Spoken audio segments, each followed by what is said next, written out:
what are the real limits of a human body, like physically? I'm talking 100%. How much can you run to the point where if you take one more step, your organs fail, your muscles break apart, your bones fall apart? Like, truthfully, 100%. And I thought of that question because the other day I was doing some uphill farmers walks. I had 15 kilos on each side. It's like 35 pounds. And I did it for 2 minutes on, just normal walking, 2 minutes carrying the weights, 2 minutes not carrying the weights, 15 kilos on each side. And for the first 5 cycles, for the first 12 minutes, it was all right. But then after like 12th minute, it started being really tiring, like really tiring, and really hard to grip, and especially my traps. And I was thinking of just letting it go and like just being like, I'll keep going. I'll take 5 minute rest and I'll do the same thing. And I just kept going. I was like, one more, and I did one more cycle. I said, well, just one more. Come on, I did one more cycle, and I went from 12 minutes to 30 minutes, and then that's when, because I was doing my own training while everyone else was training wrestling, so the training ended, so I kind of had to stop. But on I was like at 30 minutes and 30 seconds, and I could still physically go on. I was tired. I was sweating. Like there was dripping inside the machine. I honestly was thought it was gonna get water damage because of my sweat, but I could have get kept going.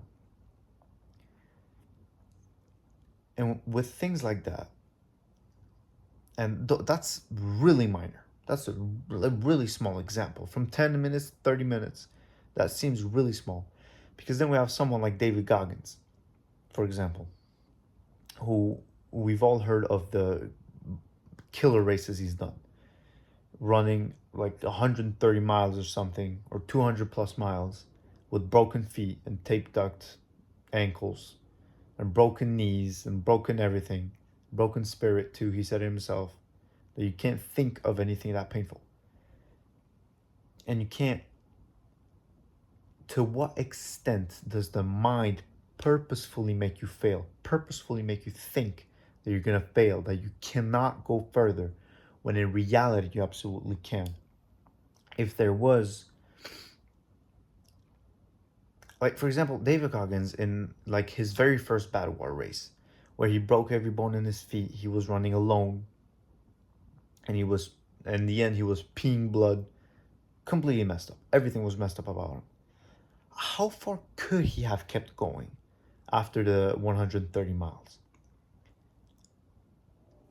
How much further could he have gone? Because when he went through the finish line, like his brain was like shut off. His brain said, "We did it. We can now rest." He sat down. He couldn't stand back up. Worst pain of his life. Okay, what if he kept going? What if he kept running? How much longer could he have kept going? Now I'm not in his place. I don't know what it feels like to run 130 miles with broken feet.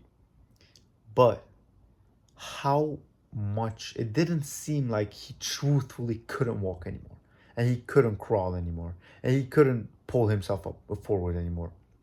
It did look like he was still running at a relatively all right pace. Not running, he wasn't walking either, but he was jogging at an all right pace with broken feet and everything. That's really impressive. And how much longer could he have kept going? He probably could have kept going for at least, the very minimum, a few miles, and then very maximum, who knows, before he truthfully was either like he couldn't run because his legs just wouldn't work, or like he just died. To to that extent, that's what I'm talking about.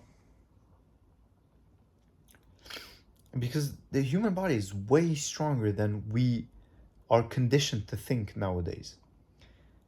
Today, in today's practice of wrestling, we went to practice, and in the end, everyone wasn't doing anything, and I really wanted to box, and they just happened to have boxing gloves. And so I picked up the boxing gloves and I gave them to someone else and we started boxing.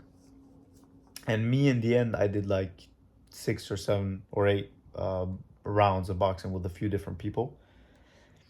And at the very end, I fought against my cousin, my younger cousin, and he's taller than me, but he's skinnier than me, and he has no boxing experience. And he hit me once, and he chipped my teeth because we didn't have mouth guards. It was like, okay, just like a one day, a few fights, no mouth guard. And we fought. He chipped my teeth because he hit me with a good uppercut. And I just spit on the floor, spit all my cracked, chipped teeth out, and I just kept going because I was like, no pain. It was all right. It didn't feel like I lost a tooth. It was all right.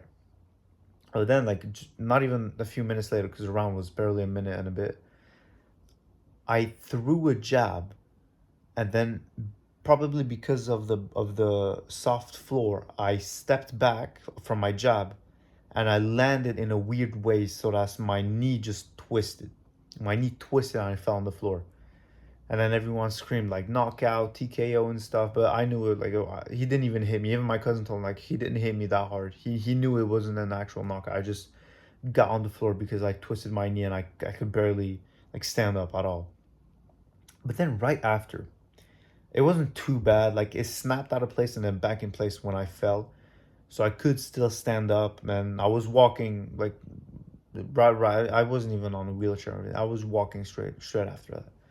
And it still hurts right now. That was today. But could I have kept going?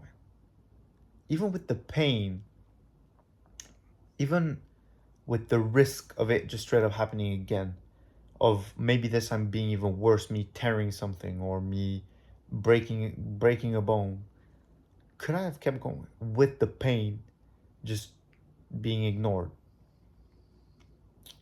Because when a fighter breaks his leg, like sometimes happened in the UFC, then you can't really continue because you can't continue with one leg, one and a half legs. But my leg snapped out of place and back in place. Could I have kept going? Probably, yes. It would have been painful and it would have absolutely limited me on how much I could move. But I believe I could have kept going. But in the end, I didn't. Your limits as a human being are far higher than you could even imagine.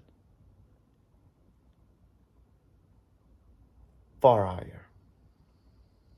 Whether that comes to mental games, to strategy games like chess, or if it comes to physical games or competitions or whatever you want to call them, like boxing, running, swimming, whatever it might be. Because there are some crazy examples of true physical miracles, we could call them, like what David Goggins does, that truly prove how much further the human body could go. Because nowadays we are conditioned to basically we don't need to move. We don't need to. Everyone that walks wants to walk to an extent. If you didn't want to walk, you'd buy a scooter and just scooter everywhere, even in your house. And that's how we were conditioned in our houses, in our lives, from the future, the bright future. And we don't need to move, so everything you do is optional.